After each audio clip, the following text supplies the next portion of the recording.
ന്യായമോദവളാവകുണ്ടനവതീം തേജോമയീം നൈഷ്ഠികീം സ്നിഗ്ധാപാംഗവിലോകിനീം ഭഗവതീം മന്ദസ്മിതശ്രീമുഖീം വാത്സല്യാമൃതവർഷിണീ സുമധുരം സങ്കീർത്തനാലാപിനീം ശ്യാമാംഗീം മധുസിക്തസൂക്തിം അമൃതാനന്ദാത്മികാം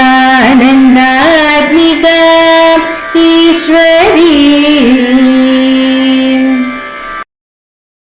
ഗജാനനം ഭൂതഗണാതിസേവിതം കവിത്തജംബൂഫലസാരഭക്ഷിതം ഉമാസുതം ശോകവിനാശകാരണം നമാമി വിഘ്നേശ്വര പാദപങ്കജം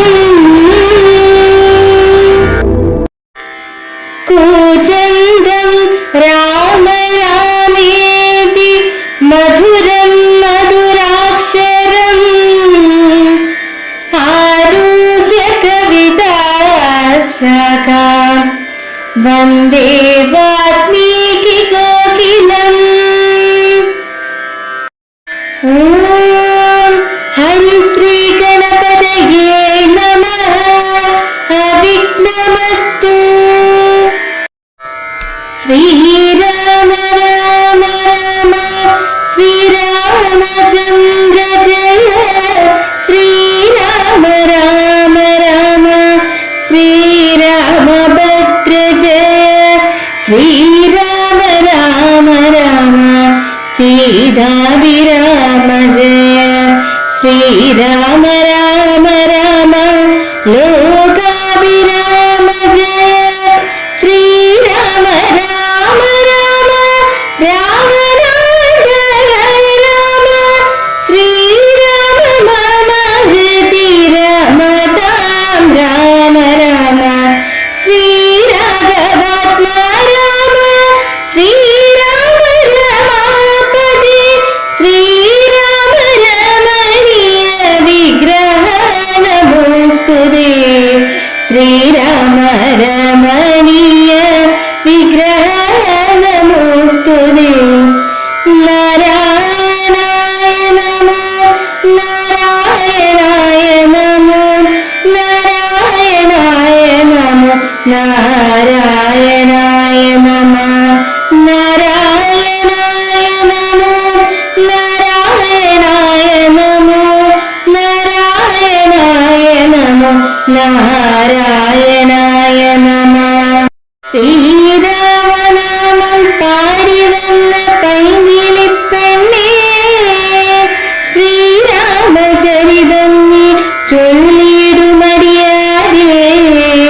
ശാരിക പൈതൽ താനും വന്ദിച്ചു വന്യന്മാരെ ശ്രീരാമസ്മൃതിയോടെ പറഞ്ഞു തുടങ്ങിന. സീതാപതി രാമരാജേന്ദ്ര രാഘവ ശ്രീധര ശ്രീനിധി ശ്രീ പുരുഷോത്തമ. യാതൊരാത്മാവിനെ കാണുന്നതെപ്പോഴും ചെയ്ത സീതാവസേന്ദ്രന്മാർ നിരാശയാം. തൊൽസ്വരൂപത്തിനായി കൊണ്ട് നമസ്കാരം ചിൽ സ്വരൂപ പ്രഭോ. നിത്യം നമോസ്തുതേ നിർവികാര വിശുദ്ധനാന രൂപീണം സർവലോകതരാമദ്യം നമോ നമഃ. തൊൽപ്രസാദം കൊണ്ടൊഴിഞ്ഞ് മറ്റൊന്നിനാൽ തൊൽബോധമുണ്ടായി വിഴുകയും ഇല്ലല്ലോ. തൊൽപാദപത്മങ്ങൾ കണ്ട് സേവിപ്പതിനെപ്പോൾ എനിക്ക് അവകാശമുണ്ടായതും ചിൽ പുരുഷ പ്രഭു. നീ കൃപാഭാവം എപ്പോഴും എന്നുള്ളിൽ വാഴ്ക്കാ ജഗൽപതി. കോപകാമദേശ മത്സരക്കാർ പണ്ണി ലോകമോഹാദി ശത്രുക്കളുണ്ടായ മുക്തിമാർഗങ്ങളിൽ പാനവും ചെയ്തുകൊണ്ടുൾക്കാമ്പിൽ പിന്നെയും ധ്യാനിച്ച് നാരദം തൊൽപൂജയും ചെയ്ത് നാമങ്ങൾ ഉച്ചരിച്ച് പ്രപഞ്ചത്തിങ്കലാകെ നിരന്തരം ചരിതങ്ങളും പാടി വിശുദ്ധനായി സഞ്ചാരി പാനയുഗ്രഹിക്കണമേ. രാജരാജേന്ദ്ര രഘുകുല നായക രാജീവലോചന രാമ. രമപതേ ബാധിയം പോയത് മൂവാരം ഇന്ന് നീ ബാധിച്ച കുംഭകർണനെ തന്നെ കൊൽകിയാൽ ഭോഗീന്ദ്രനാക്കിയ സൗമിത്രയൻ നാളെ മേഘനിനാഥനെ കൊല്ലുമയോധനെ.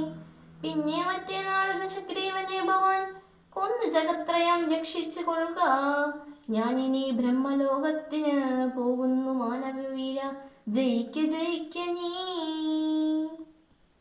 ഓം അമൃതേശ്വരിയെ നമഃ. ഭാരതീയ സംസ്കാരത്തിന്റെ നെടുന്തൂണായി വർത്തിക്കുന്ന രാമായണത്തിലെ നാരദ സ്തുതിയാണ് നമ്മൾ ഇന്ന് ശ്രവിച്ചത്. സ്തുതികൾ എല്ലാം തന്നെ ആശീർവാദവും ആശംസകളും നിറഞ്ഞതാണ്. നാരദ മുനിയുടെ സ്തുതി അനുഗ്രഹവർഷം നിറഞ്ഞതും വേദവേദാന്ത സമ്പൂർണവും ആണെന്ന് കാണാം. ഭക്തി പരിപൂർണനായ നാരദ മുനി ചിൽസ്വരൂപനായ ശ്രീരാമദേവനെ സ്തുതിക്കാൻ തുടങ്ങി. വിശ്വത്തിനു മുഴുവൻ സാക്ഷിയായ അങ്ങ് സനാതനനും പരബ്രഹ്മനും വിശ്വമൂർത്തിയുമാണ്. വ്യക്തനായും അവ്യക്തനായും നിഷ്കളങ്കനായും നിരാകാരനായും നിർഗുണനായും സകല ലോകങ്ങൾക്കും ആധാരമായും അങ്ങ് വർത്തിക്കുന്നു. ജാഗ്രത്, സ്വപ്ന, സുഷുപ്തി എന്നീ അവസ്ഥയ്ക്ക് കാരണവും അങ്ങാണ്. മായയുടെ പ്രപഞ്ചത്തിൽ മനുഷ്യാകാരം പൂണ്ടുവന്ന അങ്ങ് ശുദ്ധ തത്വജ്ഞനും ജ്ഞാനസ്വരൂപനുമാണ്. ഭഗവാന്റെ കൃപാകടാക്ഷം എപ്പോഴും മനസ്സിലുണ്ടാകാൻ നാരദൻ ആഗ്രഹിക്കുന്നു. കോപ, കാമ, ദ്വേഷ, മാത്സര്യ, കാർപണ്യ, ലോഭമോഹാദികളാകുന്ന ശത്രുക്കളിൽ നിന്നും അകറ്റി മുക്തിമാർഗത്തിൽ സഞ്ചരിക്കാൻ ശക്തി നൽകണമെന്ന സ്തുതി ഭക്തിഭാവത്തിന്റെ അനശ്വരത പ്രകടമാക്കുന്നു. ഇന്ന് നമ്മുടെ പ്രാർത്ഥനയും ഇതുതന്നെ ആകണം. രഘുകുല നായകനായ അങ്ങ് രാവണ നിഗ്രഹം നടത്തി ജഗത്രയത്തെ രക്ഷിച്ചാലും എന്ന അനുഗ്രഹവർഷത്തോടെയാണ് ബ്രഹ്മജ്ഞാനിയായ നാരദൻ ദേവലോകത്തേക്ക് മടങ്ങിയത്. ഓം നമഃ ശിവായ.